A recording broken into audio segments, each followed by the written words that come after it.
নমস্কাৰ বন্ধু বান্ধৱীসকল, মই শফিকুল ইছলাম আৰু আপোনালোকে চাই আছে মোৰ দৰং পোল্ট্ৰি ফাৰ্ম ইউটিউব চেনেল আৰু ফেচবুক পেজত। বন্ধুসকল, আপোনালোকেতো বহুতে মোৰ পৰা ছুপাৰ নেপিয়াৰ ঘাঁহৰ কাটিং ল'লে, লোৱাৰ পিছত হয়তো আপোনালোকে লগাইছেও, কিন্তু লগোৱাৰ পিছত আপোনালোকে কোনো ধৰণৰ আপডেট দিয়া নাই মোক। তো আপোনালোকে হোৱাটছআপৰ যোগেদি মোক ভিডিঅ' এটা পঠাব হোৱাটছআপত যে কেনেকুৱা হৈছে ঘাঁহৰ কাটিংটো, কাৰণ মোৰো জানিবলৈ ইচ্ছা জাগেচোন। ঠিক আছে, তো আপোনালোকে আপডেটটো দিব এটা, কাৰণ মই নিবিচাৰোঁ যে আপোনালোকে ঘাঁহৰ কাটিংখিনি লোৱাৰ পিছত খেতিটো বেয়া হওক। কাৰণ মই বিচাৰোঁ এইটোৱে যে আমি সকলোৱে মিলি মানে এইবিলাক ছেক্টৰত আগুৱাই যাব লাগে, হয়নে নাই? তো আপোনালোকে আপডেটটো দিব, আৰু মোৰখিনিও কেনেকুৱা হৈছে সেইটোও আপোনালোকক দেখাই আছোঁ মই। আৰু বৰ্তমান ছুপাৰ নেপিয়াৰ ঘাঁহৰ কাটিং নাইচোন, আপোনাৰ 15-20 দিন পিছত পাব মানে। তো যিখিনি আছে সেইখিনি এজন দাদাক পঠাব লাগে, 200 ঘাঁহৰ কাটিং এইকেইদিনৰ ভিতৰতে, 5-6 দিনৰ ভিতৰতে মানে দিব লাগে দাদাজনক। তো আপোনালোকে আৰু এটা কুৱেশ্যন সুধি আছিলে আপোনালোকে যে দাদা এই ঘাঁহৰ কাটিংখিনি কেনেকুৱা লগাব লাগে, তাৰপিছত কেনেকুৱা মাটিত ভাল হয় এই ঘাঁহৰ কাটিংখিনি, তাৰপিছত আপোনালোকে এইটো সুধি আছিলে যে মানে কেইটাকৈ লগাব লাগে, তাৰপিছত কেই ফুট এৰি এৰি লগাব লাগে এই ঘাঁহৰ কাটিংখিনি।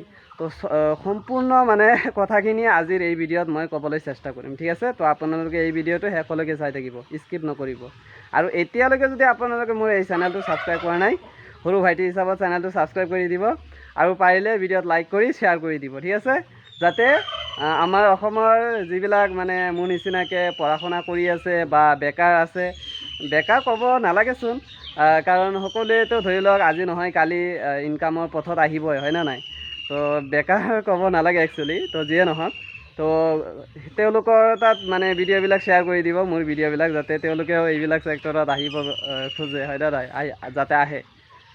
তো মই দেখাই আছোঁ আপোনালোকৰ আপডেটটো। মোৰ ঘাঁহৰ খেতিটো হ'ল এইখিনি। তো ভাবিছিলোঁ মই গোটেইখিনি কভাৰ কৰিম, তাৰপিছত অলপ শ্বৰ্ট পৰি গ'ল এই ঘাঁহৰ কাটিংখিনি। তো একচুৱেলি হৈছেতো কি, ধৰি লওক মই যেতিয়া লগাইছিলোঁ এই ঘাঁহৰ কাটিংখিনি, দুবাৰ লগাইছিলোঁ। লগোৱাৰ পিছত কি হ'ল, এইয়া আগত যে দেখা পাইছে, আগতে কিন্তু চব মানে পানী হৈ যায় পথাৰত, যে পূৰা ভৰপূৰ পানী হৈ যায়। পানী হোৱাৰ ফলত কি, মানুহে গৰু চৰু ছাগলী তাগলী দিব নোৱাৰে।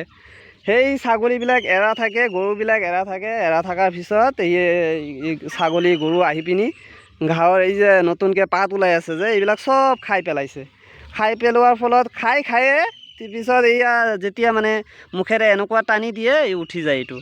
সেইকাৰণে মোৰ ঘাঁহৰ খেতিটো ইমান ভাল হোৱা নাইচোন। তো যিখিনি হৈছে ভালে হৈছে বাৰু। এইয়া চাওক, ধুনীয়াকৈ হৈ গৈছে। এইখিনি কিমান দিন হ'ল, আজি 1 মাহমান হৈছে চাগে, 1 মাহৰ ভিতৰতে চাগে।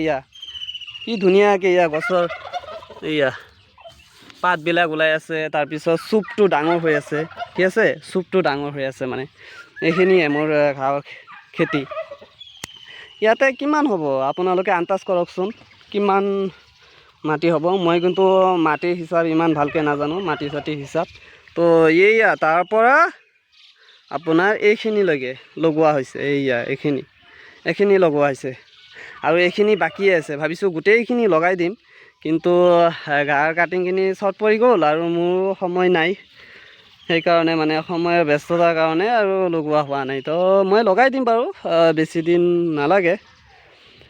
তো এইখিনি হ'ল মোৰ ঘাঁহৰ খেতিৰ আপডেট। আৰু মই আজি 2টামান পোৱালিক লগাই দিছিলোঁ, লগাবৰ কাৰণে এই ঘাঁহৰ কাটিংখিনি লগাইছে। চাওক কেনেকুৱা লগাইছে, মই দেখাই আছোঁ আপোনালোকক। ইয়াতে চাওক, মই 2টাকৈ লগাইছোঁ, কিন্তু আপোনালোকে এটাও লগাব পাৰে, কিন্তু 2টা লগালে ভাল একচুৱেলি। কিহৰ কাৰণে ভাল, কম সময়ৰ ভিতৰতে চুপটো ডাঙৰ হৈ যায়, ঠিক আছে? চাওক, ইয়াতে এটা লগাইছে, ইয়াতে এটা লগাইছে, মাজতে কিন্তু গেপ আছে। কিন্তু আপোনালোকে এনেকুৱাও দিব পাৰে, এনেকুৱা দিব, ক্ৰছ মানে পুৰণ চিনৰ নিচিনা আপোনালোকে দিব পাৰে, কিন্তু যিটো গুৰি থাকিব, যাতে এটাৰ ওপৰত আৰু এটা টাচ নকৰে। মানে ধৰি লওক গুৰিটো ইয়াতে দিলে আৰু এটা গুৰি ইয়াতে দিলে, কিন্তু ক্ৰছ ছিষ্টেমতো দিব পাৰে আপোনালোকে, ঠিক আছে? তাৰপিছত আপোনালোকে, মই যিহেতু ঘাঁহৰ কাটিংখিনি বহুখিনি ডাঙৰকৈ দি দিওঁ, বহুত ডাঙৰ মোৰ ঘাঁহৰ কাটিংখিনি যেতিয়া আপোনালোকক দিওঁ, বহুত ডাঙৰ ডাঙৰ, ইমান ডাঙৰ ডাঙৰকৈ দিওঁ। আপোনালোকে যদি ইচ্ছা কৰে মাজতে কাটি দুটুকুৰা কৰিব পাৰে, দুটুকুৰা কৰি আপোনালোকে লগাব পাৰে। তো যিয়ে নহওক, আপোনালোকে যিটো দুটা গিৰ থাকিব, এটা গিৰ মাটিৰ তলত থাকিব আৰু এটা ওলাই থাকিব, তেনেকুৱা ইমানখিনি ওলাই ৰাখিলে হ'ল। বা যদি আপোনালোকে যিমানখিনি মই ঘাঁহৰ কাটি দিওঁ, প্ৰায় 1 ফুট বা হাফ ফুটৰ নিচিনা ডাঙৰকৈ কাটি দিওঁ মই ঘাঁহৰ কাটিংখিনি, তো আপোনালোকে ইমান ধৰি লওক 3 ইঞ্চি বা 4 ইঞ্চি আপোনালোকে মাটিৰ তলত দি দিব। 3 ইঞ্চি বা দিলেই হ'ল, 3 ইঞ্চি বা আপোনালোকে মাটিৰ তলত দি দিব আৰু বাকীখিনি ওলাই ৰাখিব। তো দুটাকৈ লগালে ভাল, আপোনালোকে এটাকৈও লগাব পাৰে কিন্তু অলপ সময় লাগিব। তো দুটাকৈ লগাৰ পিছত ডিষ্টেঞ্চটো কিমান ৰাখিব এয়া চাওক, আপোনালোকে চাই লওক। কিন্তু পোৱালিকেইটা যিহেতু পোৱালিকেইটাক কৈছিলোঁ মই লগাবৰ কাৰণে, কিন্তু অলপ বেছি হৈ গ'ল ডিষ্টেঞ্চটো। তো আপোনালোকে 1 ফুট দিব পাৰে, ইয়াৰ পৰা এইখিনি মানত দিব পাৰে, ঠিক আছে। তো আৰু অলপ দূৰত দিলেও ভাল, কিন্তু যেতিয়া চুপটো ডাঙৰ হৈ যাব, চাওকচোন আপোনালোকে এটা চুপ, ঘাঁহৰ এটা চুপ কিমান ডাঙৰ হয়, এয়া চাওক, এইটো এটা চুপ কিমান ডাঙৰ হৈছে চাই না, এইটো চাওক কিমান ডাঙৰ হৈছে। সেইকাৰণে কৈ আছোঁ, যদি অলপ দূৰত থাকে, ধৰি লওক 1 ফুট বা 1.5 ফুট মানত দূৰত থাকিলে অসুবিধা নাই, চুপটো যিহেতু ডাঙৰ হৈ যাব। তাৰপিছত মানে আপোনালোকৰ ভাল হ'ব ভিতৰেৰে যাবলৈ, ঘাঁহৰ খেতিৰ ভিতৰত যাব পাৰিব অলপ। তো লগালে 1 ফুটকৈ আঁতৰত দিব ঘাঁহৰ কাটিংখিনি। তাৰপিছত মাটিটো কেনেকুৱা হ'ব লাগে, ওখ মাটি হ'লেও অসুবিধা নাই, কিন্তু আপোনালোকে লগোৱাৰ পিছত কি কৰিব, আপোনালোকে পানী দি দিব। এতিয়াতো যিহেতু বৰষুণৰ বতৰ, বৰষুণৰ ছিজন, পানী চানী দিব নালাগে।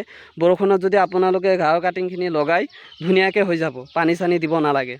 আৰু যদি পানী জেগা হয়, ধৰি লওক পানী উঠে, যদি ঘাঁহৰ কাটিংখিনি যদি ঘাঁহবিলাক যদি ওলাই যায়, ইমান ডাঙৰ হৈ যায় ঘাঁহখিনি, এয়া ইমান ডাঙৰ যদি হৈ যায়, তাৰপিছত যিমানে পানী আহক একো নহয়, ঘাঁহ নমৰে। এইটো এটা ভাল, এই ঘাঁহবিলাকৰ নমৰে, পানী জেগাতো লগাব পাৰে। আৰু কথা হ'ল, আপোনালোকে আৰু এটা কুৱেশ্যন খুজিছে, সেইটো হ'ল আপোনাৰ হাল বোৱাই লগাব লাগিব নে ডাইৰেক্ট এনেকুৱা লগালে হ'ব। মইতো হাল বোৱা নাই বাৰু, জংঘলে লগাই দিছোঁ। কিন্তু হাল বাই লগালে একচুৱেলি ভাল, কিয় ভাল, এয়া এক্সট্ৰা যিবিলাক বনৰীয়া জংঘল আছে, ঘাঁহ আছে, সেইবিলাক মানে নহয়। হাল বাই লগালে বহুত ভাল হয় খেতিটো। তো হৈ গ'ল। আপোনালোকে এটা খুজিছিলে যে কেই ফুট আঁতৰত লগাব লাগে ঘাঁহৰ কাটিং, 1 ফুট বা 1.5 ফুট আঁতৰত লগালে। তাৰপিছত দুটাকৈ কাটিং লগাব পাৰে, এটাকৈ লগাব পাৰে। তাৰপিছত আপোনাৰ 3 ইঞ্চি বা 2 ইঞ্চিমান আপোনালোকে মাটিৰ তলত মানে সোমাই দিব আৰু বাকীখিনি ওলাই ৰাখিব, হ'ল। তাৰপিছত আপোনালোকে লগোৱাৰ পিছত যদি পাৰে পানী দি দিব, পানী দি সাৰ মাৰি দিব। 5-6 দিন পিছত যিটো ইউৰিয়া সাৰ হয় সেইটো মাৰি দিব, ঠিক আছে। মাৰি দিলে ঘাঁহৰ চেহেৰাটো একদম বেলেগ হৈ যায়। নামাৰিলে একো নাই, হৈ যাব ঘাঁহৰ কাটিংখিনি, কিন্তু গ্ৰ'থ নহয়। যেনেকুৱা মোৰ ইয়াতে চাওকচোন কিমান ডাঙৰ চুপ হৈছে, এয়া চাওক। আৰু মই ঘাঁহৰ কাটিংখিনি যে দিওঁ, ইমান ডাঙৰকৈ দি দিওঁ ঘাঁহৰ কাটিংখিনি, যিসকলে লৈছে গমেই পায়। আৰু 100ৰ জেগাত মই 120টা 30টা দি দিওঁ, মানে 20-30টা বেছিয়ে দিওঁ। তো এইখিনি আছে ঘাঁহৰ কাটিং। তো এইখিনি দাদা এজনক দিম, 200 পিছৰ নিচিনা আছে। আৰু বাকীখিনি যে ইয়াতে, এইখিনিতো 20-25 দিন 1 মাহ লাগি যাব ঘাঁহৰ কাটিঙৰ কাৰণে উপযুক্ত হ'বলৈ। এইটো চাওক। আৰু এই ঘাঁহখিনি কিন্তু আপোনাৰ ছাগলী গৰু বহুত ধুনীয়াকৈ খায়। যিসকলে ছাগলী ফাৰ্ম খুলিছে, কিন্তু আপোনালোকে ঘাঁহ বিচাৰি পোৱা নাই, ক'ৰ পৰা এই ঘাঁহ কাটিং ল'ম বা কেনেকুৱাকৈ কি কৰিম, কাৰণ আপোনালোকে যদি এইবিলাক বনৰীয়া ঘাঁহ কাটি আনিব যায় বস্তা ভৰি কিমান কষ্ট হয়। যদি এনেই আপোনালোকৰ 1 কটা 2 কটা মাটি এনেই পৰি আছে, তো আপোনালোকে ধুনীয়াকৈ নেপিয়াৰ ঘাঁহৰ কাটিং লগাই দিয়ক না, ইমান কষ্ট নহয়, খালি কাটিব আৰু ছাগলীক দিব, তো ধুনীয়াকৈ খাই দিব। আৰু এটা কথা খুজিছিলে এজন দাদাই, যে দাদা ঘাঁহৰ কাটিংখিনি ডাঙৰ হ'ল, কিন্তু এই ঠাৰিবিলাক কেনেকৈ খাব গৰু। তো আপোনালোকে যদি মেচিন আছে, ঘাঁহ কাটা মেচিন, তো আপোনালোকে যদি মেচিনত সোমাই দিয়ে, একদম পিচকৈ এইবিলাক চব কাটি যাব। সিহঁতে একদম ঘাঁহৰ লগতে একদম পূৰা খাই দিব। এইবিলাক চব নাই, একো নাৰাখে গৰু, চব খাই দিব এইবিলাক।